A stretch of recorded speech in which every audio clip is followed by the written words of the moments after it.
I think the higher you are paid, the higher you are on the organizational chart, the more it matters who you are, not what you can do. People leave managers, they don't leave companies.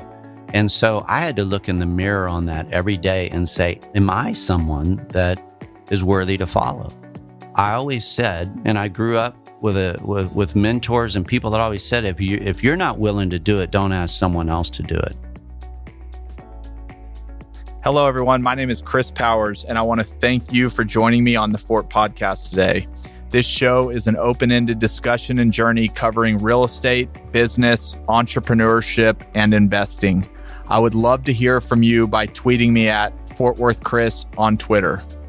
And if you've enjoyed this show, I would be super grateful if you would subscribe on Apple or Spotify or whatever platform you're listening on.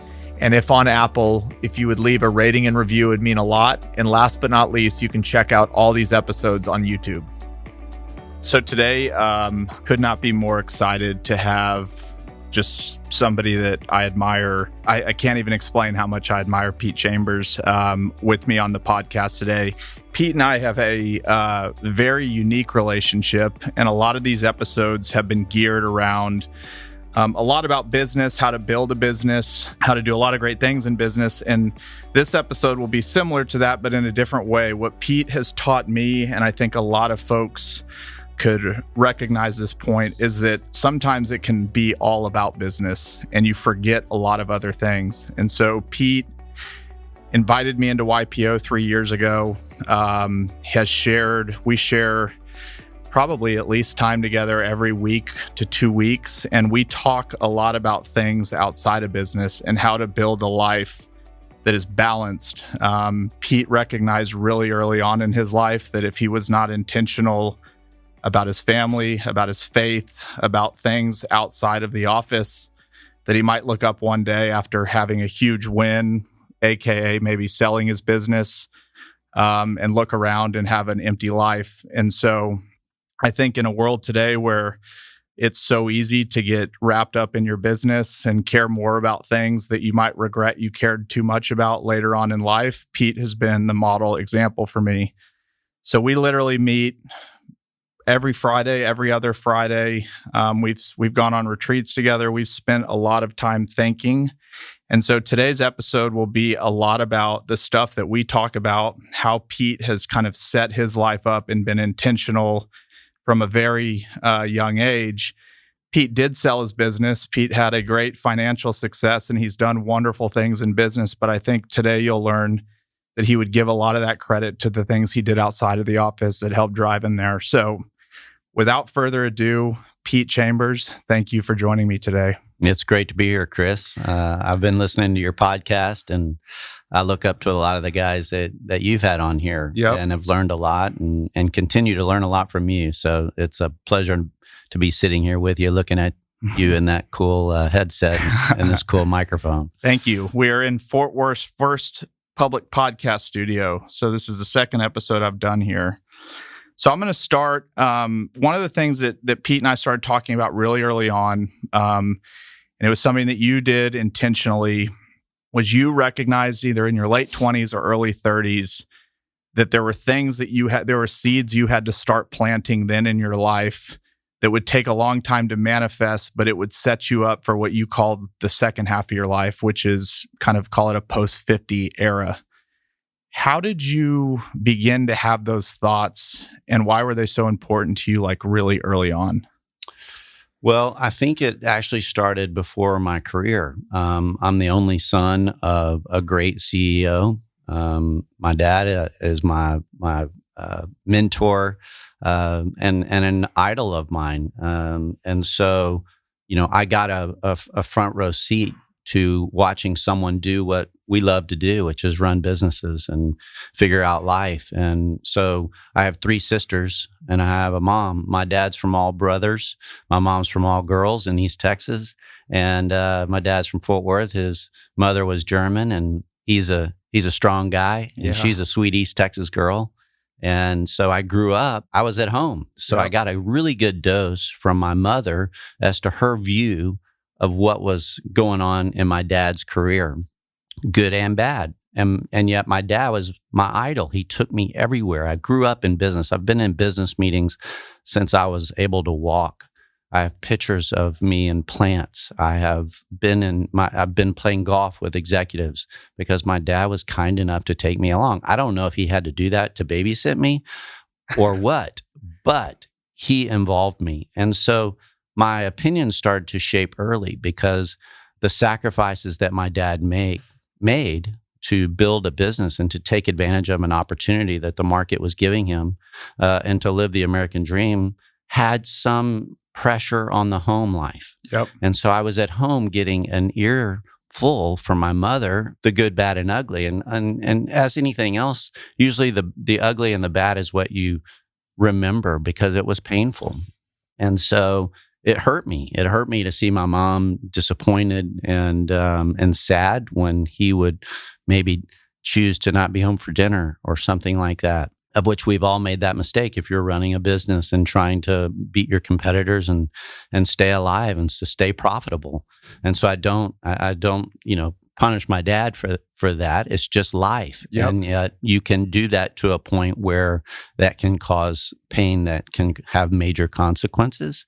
And fortunately, my parents are celebrating 56 years right now of marriage, and we've made it as a family, and they've made it as a marriage, and I'm just so fortunate. But Chris, it started back then. Yep. Because I said, if this is success, if this is what it's like to be in the home of a successful entrepreneur, I'm not sure I'm in. Yep.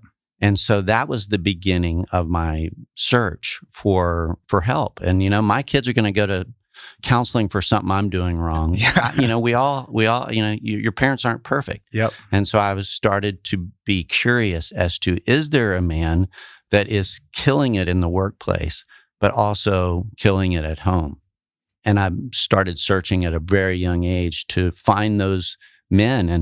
And I found Bob Buford, who was a YPO member, who was in Dallas and who had started this think tank around halftime, which is literally, I would call it a think tank ministry because it has a faith component to it. But it was a guy very similar to you and I saying, I'm searching for those answers as well, because he had been successful in business, but he knew that, and this is what changed my life, Chris. I saw a bell curve and he was drawing it.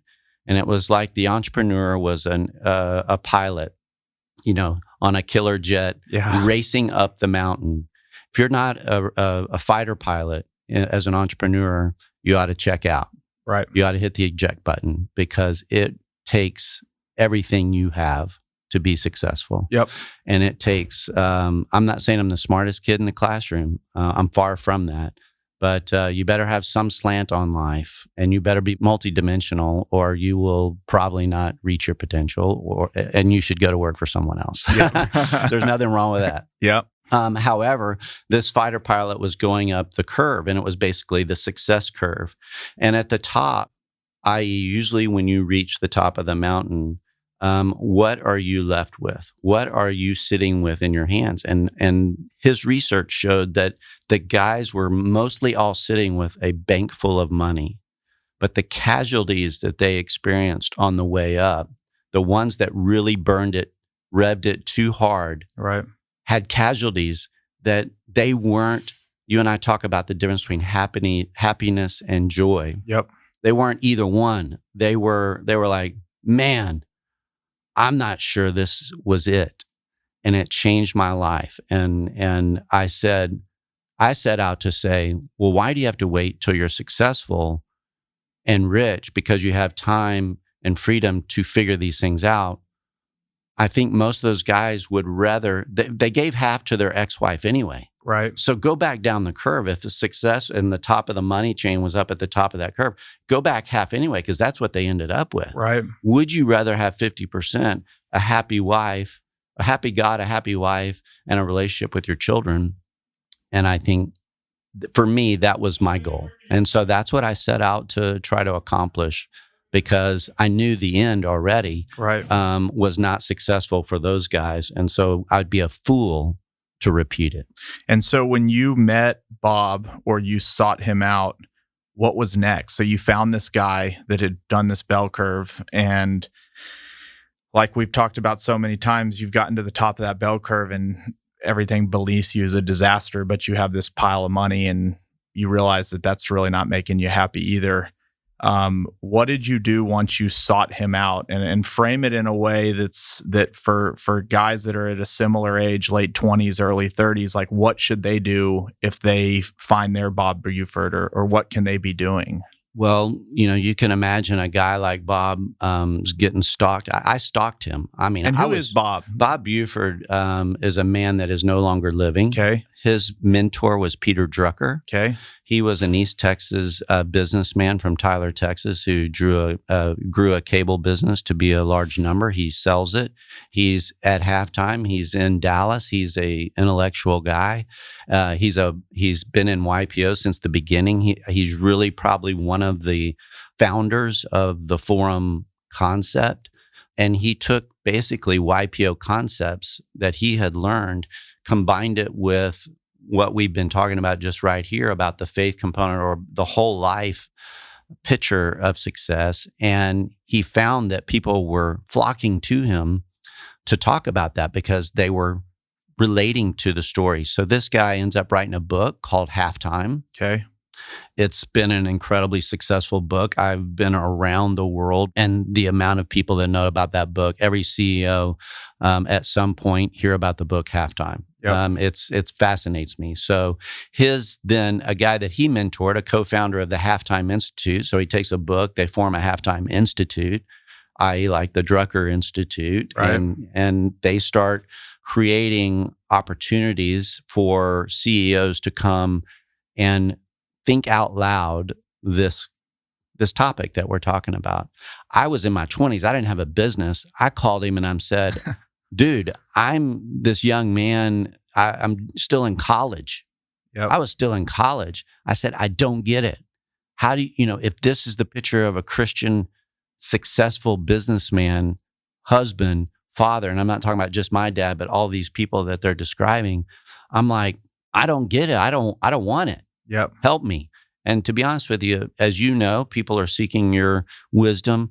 If you just talk to everybody and gave everybody you got everything you had, you would also be in an extreme, probably burned out situation. Yep. So he was wise enough to start sending me some books and sending me just words of encouragement on a 1-card letter, and it changed my life.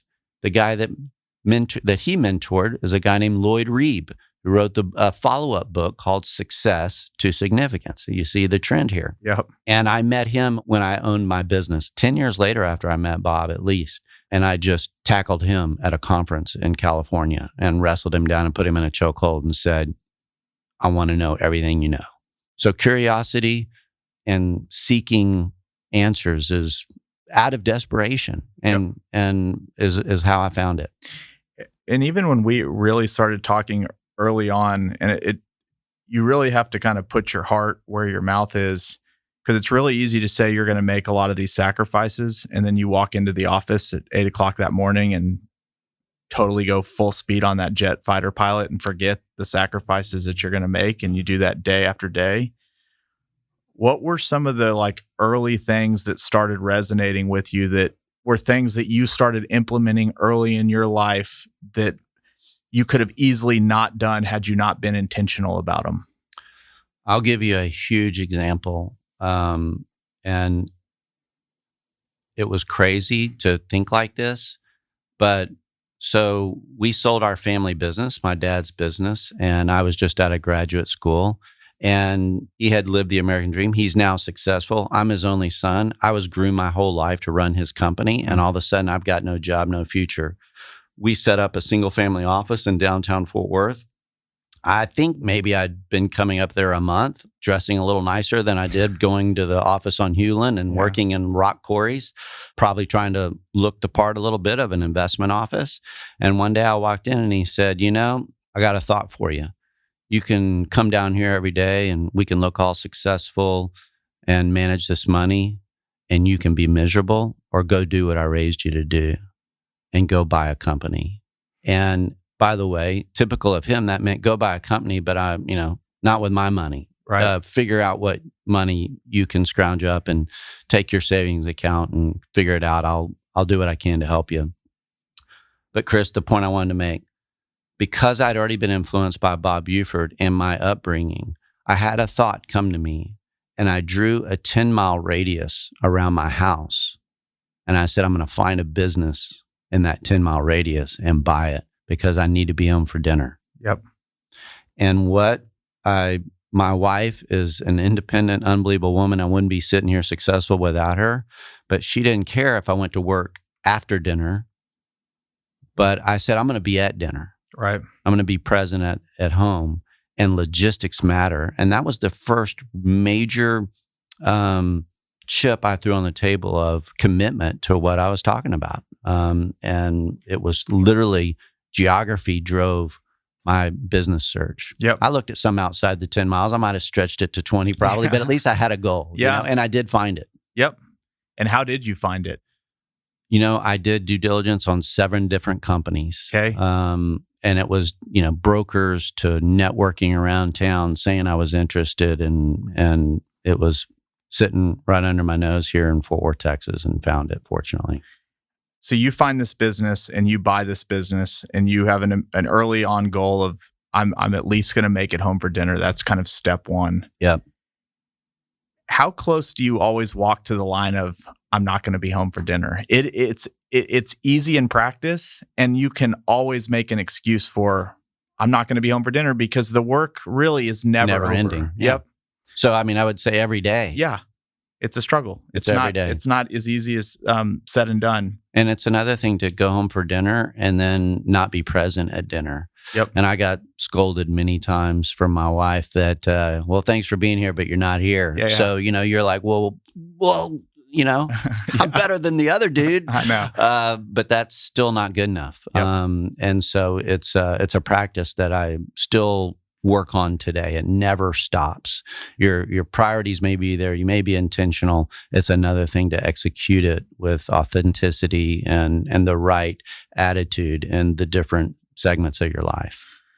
One of the things that you have successfully done, which I think is something that a lot of business owners, especially Christian owners, struggle with, is allowing their faith to help guide how they run their business. Their faith doesn't sit kind of on the side for Sundays and then they run their business during the week. I know I struggle with it all the time.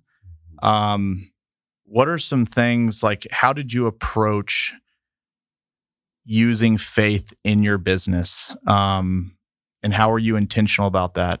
You might be surprised. I took a very, I wouldn't say it was passive, but I think to be in the business world today, you have to be open. It was not, for example, I didn't just hire Christians. Yeah. I prayed before the company meals, but I said, you can pray to whoever, whatever you want. I'm not here to tell you that, but this is who I'm praying to. And actually, so I'm the guy saying the prayer. So but again, you're free to think how you want to think. So I say that to set the stage for it was not a evangelistic effort with mouth. Yep. I wanted, a man told me that you hear the walk, your talk. That, yes, that's one. The other one that I love is that it's caught, not taught. Yep. And I knew I never wanted to be hypocritical. And while the Lord sees me as a saint, I know I'm a sinner. Yeah. And so I never want to overstep that bounds here on earth with someone and where I would misrepresent the Lord in any way. However, I made it very clear that I use the term oftentimes, hey, your CEO is Forrest Gump. Yep. He's not the smartest guy in the class. We have competitors with more money, with more smarts. They live in a bigger city where businesses are just admired more because they're from New York or San Francisco or whatever. And we're sitting here in Fort Worth, Texas, and I'm scared to death. And so I'm just being honest with you. I want all the help I can get. And so we're asking God for help. Yep. And I just used honesty and transparency. Yep. And I also hoped to model what a man of faith looked like. Again, was not perfect, but it was very clear what I was trying to accomplish. To the point one day later in life, we had a major setback. Our building caught on fire. And I felt like I was being jobed. I'm like, okay, God, I'm trying to be, different. I'm trying to honor you. I'm trying to be a man of integrity. And I've got all these darts being thrown at me from the competitors and everything else. And, people wanting raises, all the things, the pressures that you have, a wife wanting you to be home and be present. And you allow my building to burn where I don't even have a place to make a living. And I remember being, doubting and being mad. So through the process, I had our pastor come out, Ted Kitchens, and I wanted him to just hug on me and cry on me, and say, poor you. And he walked through the fire and he looked at me and he said, you know what, man, you're just going to have to suck it up. And I said, that's not what I was really wanting to hear from you. And it was the best advice I ever had. But I brought him in front of the whole company that day. And I said, you never met my pastor. I don't talk about my pastor, but I want you to know I don't have a board. Yep. But I report to this man. I basically submit myself under him. He is a mentor of mine, and he's someone that is a leader in my life. And those kinds of moments in the business, man, the people are like, what? Yeah. But wow. And when I left that business, those were the things that people remembered. Yep. And I think you set that stage kind of perfectly for my next question, which stems off of a quote that is your favorite quote by Robert Greenleaf: to be a great leader, you must first be a great follower. And I think one of the things that not only have we talked about, but continues to come up when people talk about you is being a model for kind of servant leadership, which I think is another representation of your faith. Again, the idea in talking about this isn't for people to think they have to go have this evangelical company where, Bible scriptures are written all over the walls. In fact, you don't have to mention it at all, but you lead by your actions. And again, it just comes up over and over is your kind of belief in servant leadership. So I wanted to dive in, like, what is servant leadership and what does that mean to you? Well, first of all, it kind of just, maybe this is a little bit of a sidetrack, but when I talk to the leaders in my business and when I talk to guys like you, I think the higher you are paid, the higher you are on the organizational chart, the more it matters who you are, not what you can do. People leave managers, they don't leave companies. And so I had to look in the mirror on that every day and say, am I someone that is worthy to follow? Mm-hmm.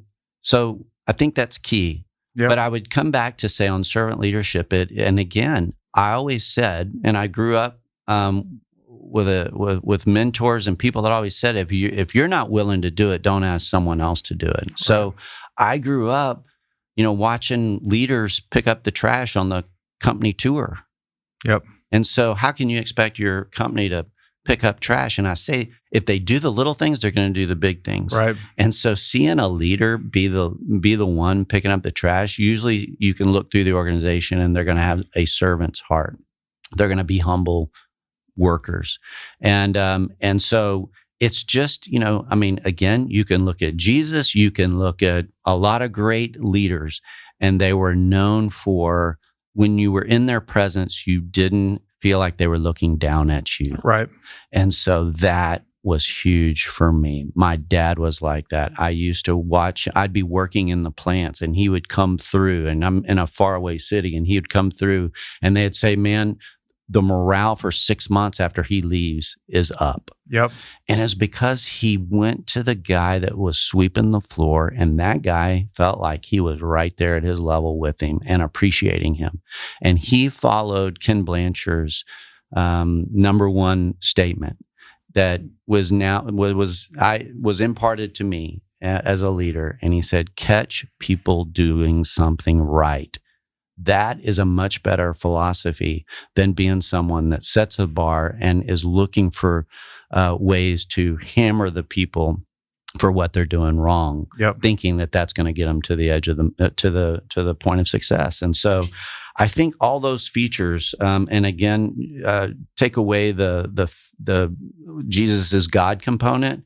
I don't want you to take away that, but I mean, that guy alone, he walked around asking questions. Yep. He could have just hammered it right on people, but he chose to spend time with them and ask them questions and bring them along so that it became their idea, that it became something that they'd be willing to die for. Well, that's a great example in business. If you have employees that are authentically self-driven, you've got a much better workforce than you do with someone who's trying to obey the rules, click the clock, get a check, and dread being there. So I'm going to bridge what we just talked about with. So you bought an employee recognition company, which Correct. is what you just got done talking about. Your dad was one of the best at. Yes. Which eventually turned into a company called Inspire Us, Correct. like Inspire Us. We don't have to go into the fundamentals of growing the business, but you had a window for 20 years of how people treated their employees and treated their people. I just want to talk a little bit about that. What is like the low-hanging fruit that if companies aren't even thinking about these kind of things, you're kind of set to be a failure from the beginning? Because you saw how the best treat their people and probably how the worst treat their people.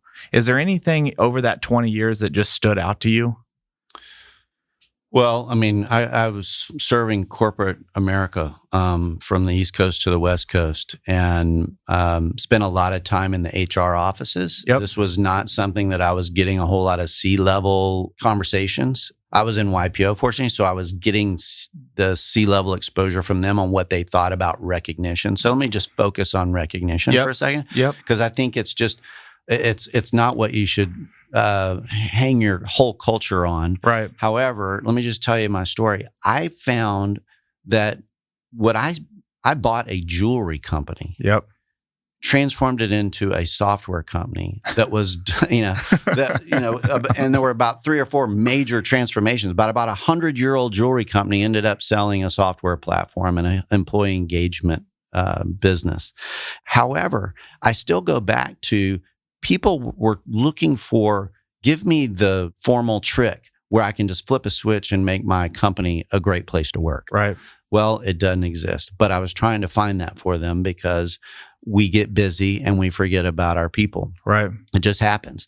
So what we started off in doing was we used the tenure of employees, because it's on the calendar, like your wedding anniversary, to force the manager to stop and say thank you.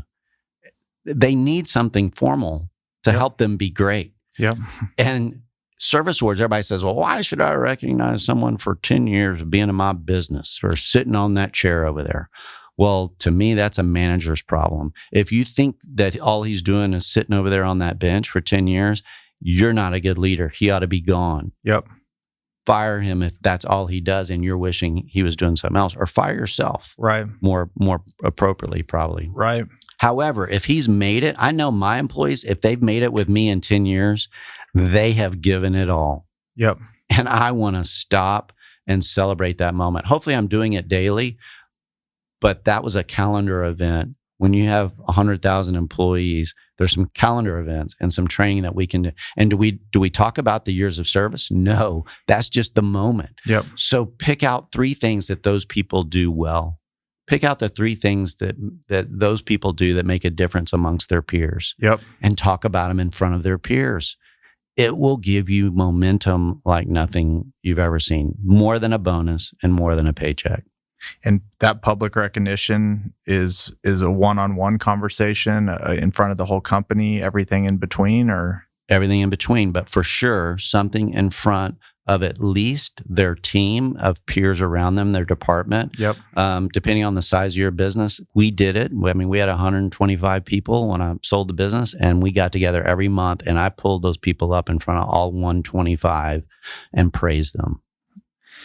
That's what we're going to jump into right now, because this is where I think the story really gets going. Is as much as I want to talk about the success of Inspire Us, I want to talk about how the sale of it and how that set up really what you're focused on right now. But I do want to talk just a little bit about the sale of the business, because that's something I haven't had on this podcast as somebody that's really sold and what that's like. When did you know that it was time to sell this business? Or did somebody bring you an offer and that turned a switch on in your mind? The latter. Really? So you weren't thinking about selling when you sold? I'll be honest with you. I think every entrepreneur thinks every day, is it time? Yeah. Could it be time? Would it be time? I would love for it to be time because as an entrepreneur, you do get a salary, but you're way upside down. Right. And, while money is, we talk a lot about money, you and I do, Chris, it is a big part of the scorecard. It doesn't bring you the answers that we think it does, but it is how you keep score in a lot of ways. And so as an entrepreneur, I don't know about you, but for many, many years, I'm running a company. I'm a president of a company, and my friends are all making a heck of a lot more money than I was. Yep. And so I'll be honest, I'm human. Yeah, I wished probably every day for 20 years someone would come by and offer me something I couldn't turn down. That's just part of the dream. Yep. So somebody brings you an offer.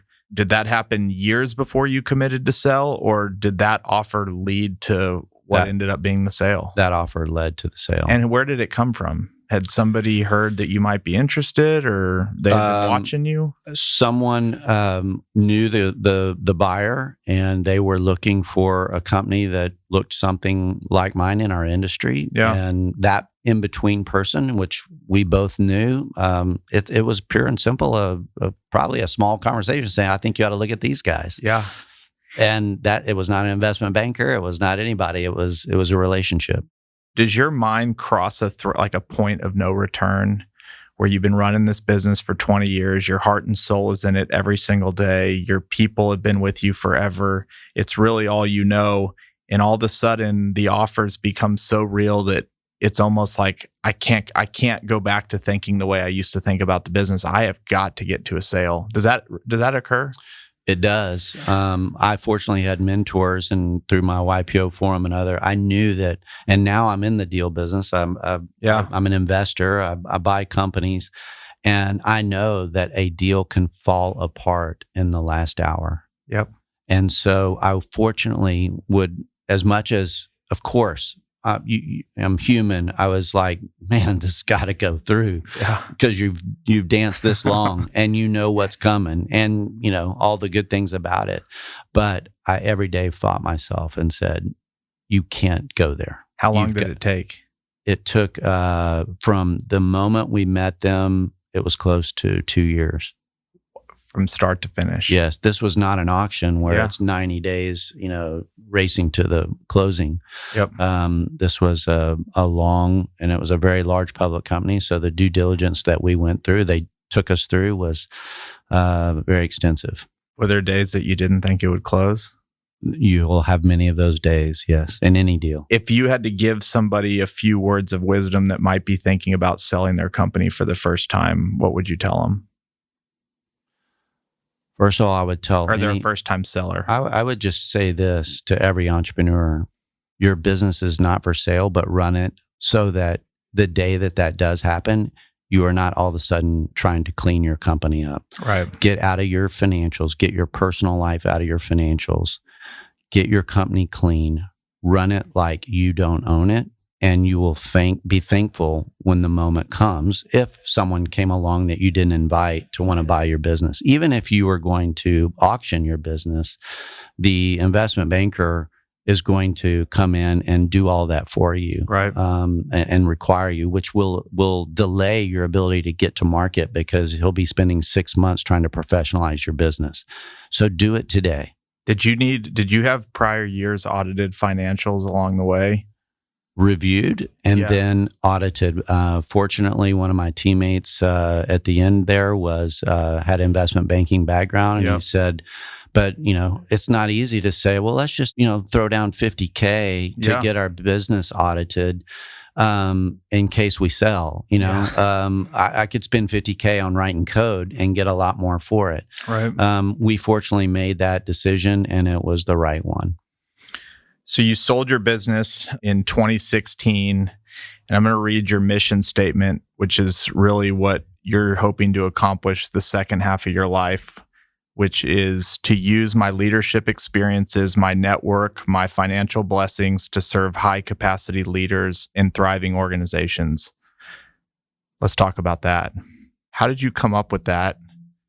And was that something that you knew immediately that you were going to do as soon as that was a mission that you were on prior to selling, or did that take some reflection now that you didn't have an office to show up to every day anymore? It took a lot of reflection. While that sounds like one long sentence, it started off with probably literally a year worth of coaching and a lot of drafts and a lot more words and a lot more pictures and a lot more exploring. Yep. And the goal here is to get it to the fewest words so that I can remember it and actually live by it. And so I love reading that sentence. Thank you for reading it. It sounds really good. Yeah. And I love trying to live it. Well, I'll talk about kind of two things. We'll talk about what you built was a roadmap. So one of the things you've told me is it's really easy to like say all those things and this is what I'm going to do. And this goes back to just business. It's very easy to say things you're going to do. The act of actually writing it out and having a plan, it seems like we do it in every area of our lives except for our personal lives. So when we have a business idea, we write a plan and we have a meeting and we measure it and we set new goals. But when we talk about our personal life, it's often like, I want to get really healthy, but you have like no plan on how to do it. I'm going to hire a trainer. I'm going to go twice a week. I'm going to, eat healthy. And this is how I'm going to be with my wife. This is how I'm going to be with my kids. This is how I'm going to do things for my faith. These are the things I'm still going to do in business. You created what's called a roadmap. And we went through this exercise a year ago.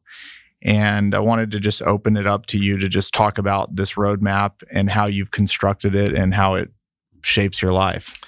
Well, first of all, I have to give credit to the Halftime Institute and my coach, which is Lloyd Reeb, who took me.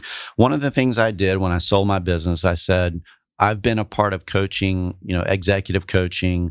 I've seen people sell their business and be miserable in 2 years because their whole identity was wrapped up in their business, and now they don't have their business. Mm-hmm. And while they have money, they're completely depressed and miserable. That scared me too. So the roadmap is a one-page, let's call this like we do in businesses. Some people run their business by their budget, right? And I think they do not reach the potential that year. The budget, in my opinion, is a guideline. Yep. It's provides some guardrails and some guidance. That's what this roadmap is. Because if I'll just say it, if God were to bring something in my life today that I didn't expect, or I need to react to it. And so there is some spontaneity to life, but I believe it's also biblical and smart in business to plan. And so the roadmap here that you and I have in front of us is a one-page document that encompasses. We call it the perfect life metrics. We start off with just saying, if life was perfect, what would it look like? We'll write that down and let's start from there. Now, again, sometimes a perfect life might not be the life you want. After you write it down, you look at it and you're like, well, whoa, I can't believe that's what I think. Yeah. But you got to get it down. So I want to come back to that statement, my mission statement. I'll give you just one example of what looks like simple words, but is a huge deal. It says that I want to serve high capacity leaders. Well, that word was a huge struggle because sure enough, as I sit on boards, which I do very little of, I don't want to sit on a lot of boards, but as I get involved with businesses and I get involved with any kind of organization, whether it be profit or nonprofit, you sit in that room and you come up, you've had good experience and you're maybe a decent business guy, you come up with some great ideas, and then all of a sudden all the eyes start looking at you and they say, would you run it? Yep. And so the word serve is huge because I want to serve high capacity leaders, not be one. Yep. I am done. I've just made a decision. I am not going to be a CEO of a business again. I want to serve CEOs of businesses. I want to invest in them and I want to serve them to reach their potential, which will be, if it's good for them, it will be good for me from an investor standpoint. But I want to do the same thing that I do with you. It's not just about business. It's hopefully I can influence their life. Yep. And that would be an honor if that were to happen. Otherwise, yeah, I can help them business wise. But I hope to have the opportunity to talk about the bigger picture. Yep. So I say all that to say that each word here matters, and it took a long time for me to get to this one sentence. Back to the roadmap, Chris. It talks about again, if my priorities for me and my goal early in life was, and the big question was, can you please God? Can you please your wife? Can you please your kids and family? Can you somehow have fun and stay fit and win in the workplace and keep your integrity? I mean, I was like, I don't know. Something's got to give. And there are moments, of course, something is giving. Yep. But I wrote it down. And if Tiger Woods, back then, you and I are Tiger Woods fans. Back then, he was the best driver and he was the best putter and he was the best guy hitting the greens. And everybody's like, no one's ever been able to do all of that. Yep. And I just remember that was in some of the top parts of my career. And I remember, if he can do that, then why can't we do this? Yep. And it just opened my eyes to saying, why would God put things in front of us that we fail at? You know, I mean, I think he created work. I know he did. He created a spouse. He created these kids. I think there is a way to please him. And I believe very much so that you can win in all those categories. And the roadmap for me is there. On one page, it has those categories and it has what I'm working towards. What are the obstacles that are keeping me from, if perfection happened, what's keeping me from doing that? Well, it's written down here. I know what my obstacles are. I know what my capacity to achieve the goals are. And I know who can help me because they're on these pages. And it's just a great thing to have on my wall right next to my desk. And I'm not going to read the actual details, but for listeners, it has your perfect life metrics. So the things that you could say down the road, I'm living a perfect life if these things are happening. You've written down your spouse's dream. So it's really easy for us to think about our dreams, but very often don't have as much of a clue what our spouse's dreams without being intentional about it. And then you have a vision for your family, and that kind of headlines the paper, the sheet. And then you have your action areas. You have your desired results within each action area, the capacity requirements for that action area, your obstacles for that action area, what you're going to do, and who can help you. I think that who can help you spot is huge, because in all of those, you're not depending on yourself to do all these. You've really laid out, like, these are people in my life that can help me achieve these things. And we've talked about it really often is, like, you are who you surround yourself with. You're an average of the people that you keep closest. I learned that from you. I've practiced it, but I've not known that saying, and I've learned that from you, and I love it. I use it all the time. Well, but you've done it intentionally or unintentionally your whole life. You have, even going back to being 21 and reaching out to Mr. Buford, you have always been a seeker of just putting the right people in your life. And I can't say it enough, but just putting one person in your life that's different can change everything about your life in both a positive and a negative way. So I've been working on my roadmap. We've been working on it for a year. It's not a static deal that once you write it once, it's over. How often do you what is this? How does this play a role like throughout a year? I can show you my computer, and I have shown you, but I've been doing this for, I know, 20 years. And I have so many versions because it's a work in process. Right. It's not something that's done and you put it in a frame. Yep. I don't even frame it because it changes. It can change tomorrow. Right. I mean, something can happen in my life tomorrow where Rainey and I want to have a perfect life of taking vacations, and all of a sudden, something happens in our family or something happens in our workplace where we don't have the time to go on those vacations. Right. I don't know if that's a good example, but you have to, this is a guide. Yep. So a question on, you now are, would you call yourself a partner with the 100X Forum and Halftime Institute? So you lead a forum of how many guys? Our current forum is 6 men. Okay. So you have 6 men, and you have created this forum, and it's a 12-month program that kind of goes through, and I'll read it. 12-month journey that includes a confidential and exclusive peer group of high-capacity leaders, personalized individual coaching, and a proven process for gaining clarity and leverage in the second half of your life. I'm not asking you to tell personal details about anybody in your forum, but you've been around this world for over a decade. What are the things that people in their second half that have fumbled and screwed it up on the way up? What are some of the common things that are most pointed to? Is it their marriage? Is it relationships with their kids? Is it, I don't care near as much about money as I thought I did? Is there anything that stands out?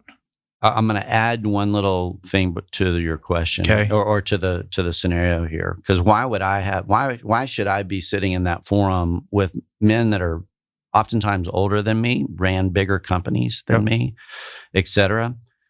Two reasons. One, because I've been around business my whole life, it just exposed me to information that I think was unique. But also, I've been in a YPO forum. I have missed one meeting in over 22 years. I have been sitting in a room once a month for a half a day with CEOs for all of my career, hearing a man talk about what he's struggling with, or a woman. But so I say men, but it has been majority men, but the same is in effect for women as well. Yep. But let me just say this. So if you hear me saying God, wife, kids, business, well-being, it's because what I've been listening to for over 20 years. Yep. At some point, a man says, I don't know where I'm going when I die. I don't know if I love my wife anymore, or I don't know if she loves me, but yet I've won all these things in the marketplace. And my kids are showing signs of rebellion and behavior that I'm not proud of. And I'm fat and miserable. Yep. I've been listening to it. It's the same story over and over. It's every CEO's challenge. At some point, we're struggling with one of those categories. Yep. And so all I can tell you is I'm sitting there doing what I've been doing for 25 years with these guys. I'm just a player coach. Lloyd is my partner in this effort, and he's a thought leader. Yep. But I'm a guy that I can just look at him and say, I hear you. I feel you. Yep. I relate to you. I all I do is tell them stories of either myself or someone that I've come in contact with, that story might help them make a better decision today to relieve them of the pain or the discomfort or the distraction, or remove a hurdle from them to achieve the opportunities that they have, both in life and in business. And I get to cheat a little by working on these things earlier on in life. How does someone that's already in their 50s or 60s, even if they become aware of all this stuff, is the damage already done? Yes. Or is there a way to turn this around? No, there's damage done. But that's the beauty. The reason why, in YPO, faith is not necessarily, I would say, allowed. You would never impose your faith on a member. It's just the protocol, and I love that. I've been a part of it, and it's been incredible. Over here at 100X, I've watched in YPO. There's just one level deeper that I wish we could go. Again, doesn't mean we all have to worship the same thing, but every person I've come across with in a professional business organization like YPO, they still have a heart and a soul, and they're worried about it. So we get to talk about it over here. It's just a part of the solution. So yes, the damage is done, but the reason why I talk about faith is because that's when grace and mercy gets to come into play. Yep. And grace is a freaking wonderful thing. And it's just cool to be able to tell someone, the saying, it's lonely at the top. Yep. And I'm telling you, in every one of these meetings with all these men over the years, it's lonely at the top. And just to have someone sit there and say, man, I hear you, and stop beating there are consequences to our failures. There are consequences to our choices, but there's grace, there's forgiveness, and there's mercy. And it's never too late to go back to your family and say, I'm sorry. You may think you've burned the bridge all the way down, and it's never all the way down. Your children and your wife are dying to hear that one admittance of humanity and humility, and in most cases, asking for forgiveness for a wrong that you've made, because we've all done it. But not many of us have maybe the know-how, the freedom, or they don't know that there's going to be a more receptive audience than you think. And it's not for sure that it just gets better tomorrow because, hey, you spent 10 years wearing the thing out. Yep. It's not going to be fixed tomorrow, but the first step, as just like in any other kind of self-help type thing, you've got to face it and confess it and ask for forgiveness. And you're on your road to improving the situation. I think for anybody listening that is in a position that they could join YPO and has thought about it, maybe you don't even know about it, I can without a doubt say it has been the biggest life changer for me. And I've been in it for 3 to 3.5 years. But to what you just said, anybody who thinks it's just going and just sharing business tips, it couldn't be further from that. You learn a lot about business, but just having a group of 8 guys where you can how many places in your life can you literally just kind of talk, get it all out, be in a confidential setting, let everything that's on your mind kind of, into somebody's ears that'll listen, and not only listen, but care and give it back. It is one of the coolest situations I can think of. And some people listening might think, oh, I can go to anybody and just tell them what I'm up to, but you really don't. And to have someone consistently every month that is going to have an open ear and is going to be thinking about you that month and giving you advice or introducing you to somebody that could help, and it's not just the negative things, it's the positive things too. But the whole, it's lonely at the top. It's lonely a lot of times because you can't get a lot off your chest. There's people that either won't understand what you're going through, and that happens in all settings in life. You don't have to be a CEO to only be lonely. In your own field or whatever you're working on, it can get lonely. But if you have a chance to join YPO, if I were to give a list of the 5 things anybody should do in their life, that might be one of them. It has been huge. And the 100X Forum, the Halftime Institute, follows the same model, but has a faith-based element to it. Is really... Yeah, I enjoy and feel we're all called to serve the poor. And a lot of people don't feel sorry for YPOers or people of means of running businesses. But, there is a saying in the Bible that it's harder for a rich man to enter the gates of heaven than it is a camel to get through the eye of a needle. Yep. Well, I don't know if you've looked at a camel lately, and I don't know if you've seen the eye of a needle lately, but that's a pretty difficult situation. Yeah. And I have a heart for these people. Yep. And it's just something I've found that for some reason I'm learning, but I'm also helpful to others. And it's an enjoyable thing to take what I've learned and what's been given to me and give it back to someone else. And speaking of that, part of the second half of your life has been very involved with philanthropy, but one in particular, Rivertree. There were a couple things. You're the chairman of the Rivertree, which helps underprivileged children in a Christian-based school setting. How did you pick that? And I remember you telling me you were really intentional about what you were going to support. Just because you had made money from selling your business didn't mean everybody got a check. You were really going to focus in on something that you could have an impact. Why was this the big thing for you? Well, it even ties back to my roadmap and my experience with listening to men that are transitioning into midlife.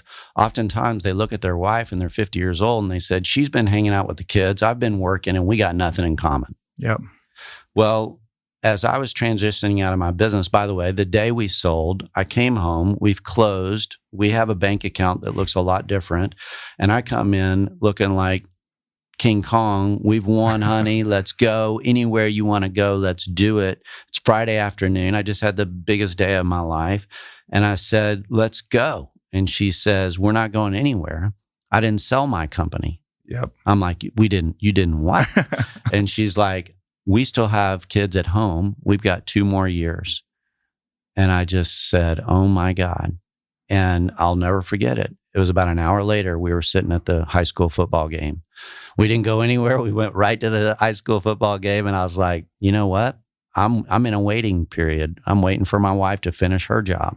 Yep. But part of what she was doing for a living was working within Rivertree Academy. Rivertree Academy is a privately held school in an African-American community here in Fort Worth, Texas, called Como. And it is literally about 2 miles. It's two of your drivers and a 9-iron from our house. It's so awesome. I've done missionary work in India and other places around the world. And it is so cool to just be able to drive 5 minutes and be in an opportunity, challenged with what that community has is as big a challenge as anything I've seen in the world. Poverty to broken family to education. And again, remember, I'm not the smartest kid in the class, so why would I be involved with a school? And it's just because that was an organization. I'm not a startup entrepreneur, Chris, as you know. I'm someone that sees a good idea is going, and then I help them get it to where they want it to go. Yep. That's what I did with my business. I didn't start this company. It was moving, and I was capable of fortunate enough to take their idea and actually make a business out of it. And so the same with the school. So my wife's working in the school. She's the volunteer coordinator. She's doing a full-time job for them for free. She's bringing in all of the volunteers to the school every day, 120 people a week. She schedules every minute of their time there. And that's a lot of emails and a lot of scheduling. However, because she's involved with a small organization, she hears their need. And I'm coming out of by the way, all of a sudden when you sell your business, all of a sudden people start inviting you to be on boards and do certain things. So success does bring all of a sudden a spotlight to maybe this guy is worthy of hanging around. Is it because of his money or his talents? I don't know. I hope both. Yep. Well, in Rivertree's sake, it wasn't the money because we were already supporting it. There was an opportunity for me to help the organization. And what a cool thing to be able to serve alongside of my wife, serve the founder. Again, I'm not the leader of that school. I'm serving the founder. The founder is a man I respect with everything I got. He lived in the community. He moved. He has skin in the game. And just something that like you and I think about every day, like riding a bike, running an organization, I was able to help him with. And I hope it will be rewarded greatly for the school. I'm enjoying it. It's a big part of what I think about. It's a big part of what I do with my time. And I hope one day, again, my kids will be able to say we were a part of that as a family and that we influenced it for our city. I love it. And you've been intentional that there are a lot of problems around the world, but there's also a lot of problems in our own cities. And there's a lot of stuff that you can do. And I'm going to pivot a little bit. We haven't talked about being a father. So you have 3 daughters. I have 2 daughters. I get a lot of advice on how to be the father to girls and even what you can do when they're 2.5 and 6 weeks old. You worked on your marriage, you worked on your business, you worked on your faith, but a big point of our discussion has always just been being a father. What are things that you did throughout time that helped you get more time with your kids, which always seems to be super fleeting? Like, you're checking all these boxes. One of them was you took them on father-daughter trips. Explain why that was important and what that means. It was just a tip from a YPOer in a forum meeting. Yep. Guess what? There it is again. Mm-hmm. And one of my biggest insecurities is, can I be a good father to 3 girls? Yep. I don't have a son. I have this incredible relationship with my dad and my mom. But this is an area that I was worried about. Could I be successful? And that trip, as an example, was, and again, you look at these people to help, go find a mentor, go find a dad that's you feel has done it right, and ask him questions. That's all it was. I just asked the guy, well, so what are you doing? He goes, have you ever heard of a father-daughter trip? I'm like, well, they're so young. He's like, hey, the zoo. Yeah. And then one day it was New York City. Yep. And what happened to me in those 24 or 48 hours was, because again, I'm at work, I'm trying to be a good husband. I would not say I won the award for the amount of time I spent with my daughters. I don't know what my scorecard would be if I asked them. I do ask my scorecard. It wasn't about the amount of time, but those are moments that were so big in building my relationship with them that time was not a factor. It was the quality of that time. And so I highly recommend it. One of the things that I've talked to you about and I've talked to a forum about, there's kind of 2 best practices that I learned from men over years is, 1, take your wife once a quarter, get her away for a night. And you're like, well, she doesn't want to leave the kids. Well, my wife didn't either. Yep. They're maniacally focused like we are in our businesses. Yep. And they think that would be not being a good mother, getting them away. But if you don't keep your relationship hot, one day it won't be. Yep. And the kids are gone. And all of a sudden, that's the scenario of, I don't know my wife. Back to the kids, it was creating moments. You and I talk about, again, it was kind of back to golf. But how can you talk to PGA golfers and they talk about giving themselves an opportunity to make a birdie, yep, which means hit the middle of the green and putt to the corners, whatever it may be in that day's round. But for me, it just hit me between the eyes. And I'm like, what am I doing? I got to get on the green. I got to get on the green with God because I'm not naturally waking up loving reading the Bible and being this long prayer guy. And I can't remember scripture. I can barely remember, names. So I feel like I'm just a bum, yep. But I got to put myself on the green. So I get myself into studies or get around mentors to help me. Same thing with my girls. That was getting on the green. I know how to take a trip. Yep. I know how to walk around New York City, holding hands and taking them in shops and just enjoying time with them. I know how to do that. Yep. And those were the things that were successful for me. And I'm saying, if there is success, again, I'm sure I've done something that my kids will need to go to counseling for. But those moments, and for me, it's the walk around the block. Yep. I'm killing, like, one thing that Lloyd teaches is, how do you leverage your time? Well, guess what? I walk around the block with someone like your wife or your kid. You're killing two birds with one stone. You're getting health and you're getting time with a loved one. Yep. Or a podcast. I've listened to your podcast walking around my neighborhood. Yep. I'm getting health. I'm getting some vitamin D. I'm getting some airtime, and I'm getting to hear my buddy do his thing. Yep. And I'm learning.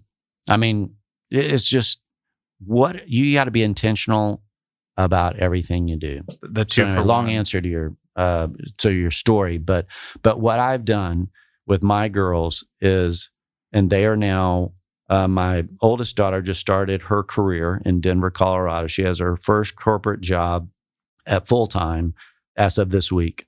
I have a sophomore at the University of Texas. Both the oldest and the middle one were in the honors business school at the University of Texas. And you might think, well, man, you must have just talked about business all the time. Nope. Let me go back to the success one for me is I married Rainey Chambers. She is on the front lines. And one of the things that you got to figure out sometimes is, are you supposed to be on the front lines or should she be on the front lines? Well, it was very clear that she needed to be on the front lines with my girls. And so I got counsel from a mentor. He said, you need to be her water boy. And I think if I look back, while I felt guilty, sometimes I was not in the room reading the books, I was just making sure that Rainey had the water and that I was doing the dishes or whatever it needed to give her capacity to do what I knew was the bell ringer, which was she was forming their brains in there. Yep. And so why would I leave the laundry, the dishes, or whatever it may be for her to do all that as well? Right. And so you got to look for opportunities to help the right person on the front lines too. That's servant leadership, right? Yep. So I think that also helped with my girls. But the main thing I did was not be on the front lines with my kids on education. That was Rainey. And find ways where I'm to be on the front lines, where I'm to be on the green, making it happen. But then always learning what does a loving, godly father of a woman look like? And you got to do that by going to ask people that have got experience. You said something that I'll probably never forget when we were chatting about that. And it's not just for girls, it's for kids. But the closest that they will come, and maybe it was for girls, but the closest they will ever come to seeing their Lord and Savior will be through their father. So let me rephrase that a little bit. It was Ted Kitchens. I brought him over. We did basically a baby dedication at our house. It's my oldest daughter, so I'm a new father. And he had a little moment with me, and he said, Pete, in his years of counseling, that the image that most girls have of God is very similar to the image of their earthly father. So walk your talk, know that your actions and your behavior matters because it's forming their image. It's a big part of their beginning relationship of who God is. Yep. Is God just a man of rules and dictatorship and short anger? or is he a man of love, patience, kindness, understanding, and wisdom?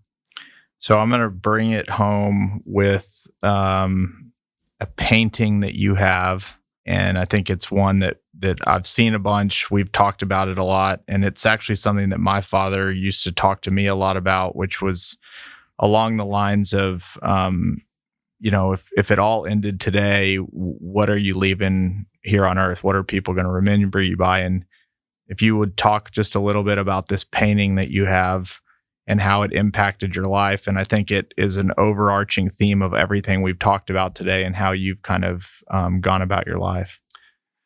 Yeah, it was a pretty cool experience. Again, it was at the Halftime Institute, and a guy was talking about life and about, at the end of the day, if there is a God and he truly does care and it really does matter what we're doing here, then I guess we're going to have to account for it. The scriptures say that we will. So that means we're going to walk through the pearly gates and we're going to might have a conversation. So, well, he was basically saying, what's God going to say about what you did with what he gave you? And then number two, blah, blah, blah. And he's talking about your wife and your kids, the things that we're talking about. And there's this guy next to him, and he's painting a painting. It was a very cool brainstorming, learning experience, and so it was visual and audible, right? So this guy's over here painting this painting, and it is of a person laying in a coffin, but you don't see the person laying in the coffin because the painting is from his eyes or her eyes, and she's looking up, and you see the red roses being thrown down on you. And you see a woman, and you see some kids, and you see some people, and then you see a light way above. Yep. And that was the artist just spontaneously painting that as he talked. And after that meeting, that artist gave me that painting, and it's on a piece of plywood. It's a very simple painting, but I take that with me, as you've seen, to first-time meetings, and I say at the end of the day, this is what it's about. And so it again comes back to what's on my roadmap, because I do believe there's a God up there, and I do think he cares what I'm doing, which I think the main thing he cares about is what decision did I make about his son, Jesus Christ? And then I'm sure he has some furthering questions, but that's a big one. Yep. And because that's where you're going to be looking up or looking down. I don't know. Yeah. I'm choosing to just say I don't understand all that, but I've chosen to believe that you have to make that decision. I've made that decision. But the painting says it just shows you're at that moment. Yep. And so what I work with people on, and you and I have talked about, is let's work backwards from there. Yep. From that moment, from that painting, let's go back to now you're 21 years old. Yep. What do you need to be doing? Why wait till a lot of people say, well, I don't want to give my time or money to charities because I'm not there yet. I'll wait till I'm rich and have more time. Well, your generation is doing a much better job of saying, you know what? Purpose matters now. Your generation and below are giving time much better than our generation and my parents' generation. Yep. So those things are not only wise, but they're scientifically proven to bring joy to your life. Right. And so you work backwards from that coffin, and I think you'll make better choices in life. And that's, if anything we can leave with people today, is put yourself in that coffin and rewind to today, and what choices should you be making? Yep. That when you're lying there, you will feel better, that you will say, I'm glad I did that. And the things that a lot of people hit that coffin saying, I wished I didn't do that. And good God, I spent half my life doing it. Well, if you don't want to picture yourself in the coffin, the other thing, and you might remember we did this, was, and it's very similar. If somebody doesn't want to be in the coffin, then put yourself in this scenario. And I'll never forget this. You picture yourself at your 80th birthday party, and you're sitting in a room, and the people you worked with are there. Your kids are there. Your wife is there. And if you recall, your wife writes you a letter, your kids write you a letter, and your employees write you a letter. And we had to read it out to each other. What would your wife tell you at your 80th birthday? What would your kids tell you at your 80th birthday? What would your employees tell you at their 80th birthday? There's a bunch of grown men in there with tears in their eyes. talking about literally thinking of Palmer. She'd be, 50 years old, writing about what her father meant to her over 80 years. As a 32-year-old, I feel super honored that I have a long time to make sure that letter works great.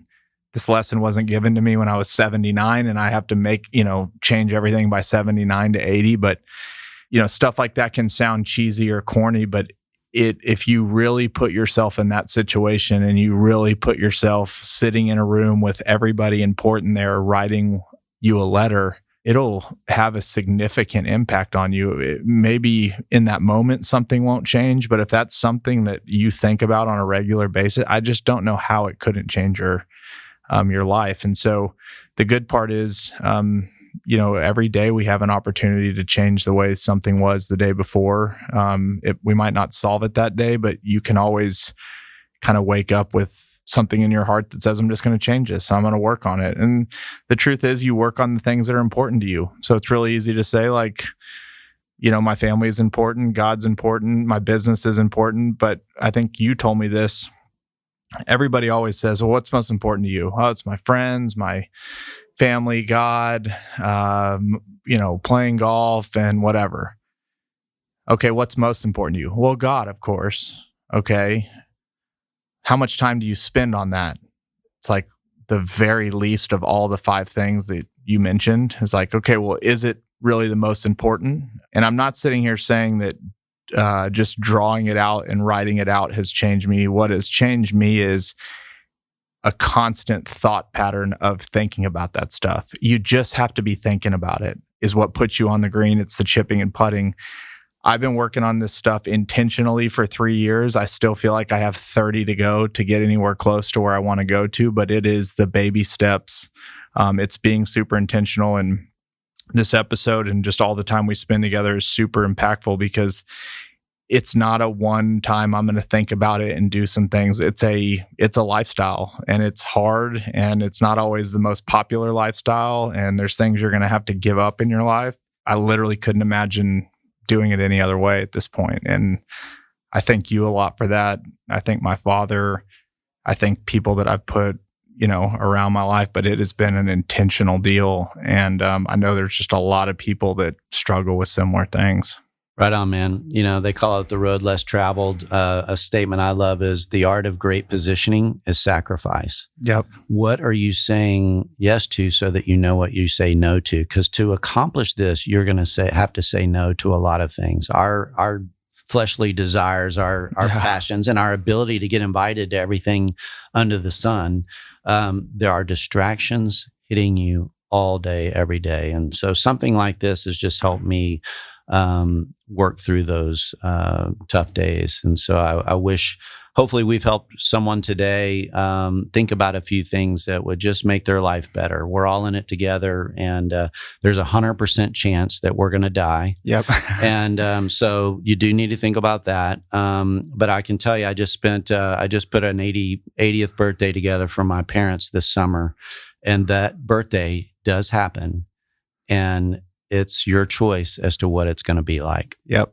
I'm so glad that this is recorded and something that I can reflect back on. Maybe Palmer will listen to one day, and I really appreciate you doing this with me. I love you, Chris. I'll never forget when we met and when we decided that it would be a good idea to spend Friday mornings together. And it's an honor to do it. And I love you and your brother. And I hope we get to celebrate our 80th together. We will do it. Thanks, I will be before you. Thank you.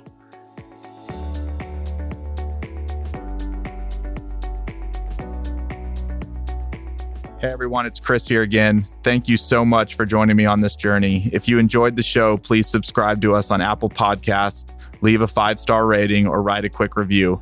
Thanks again, and I'll see you on the next episode. Chris Powers is the founder and CEO of Fort Capital LP. All opinions from Chris and guests of the Fort Podcast are solely their own and do not reflect the opinions of Fort Capital LP. This podcast is for informational purposes only and should not be relied upon for real estate or investment decisions. The Fort with Chris Powers is produced by Straight Up Podcasts.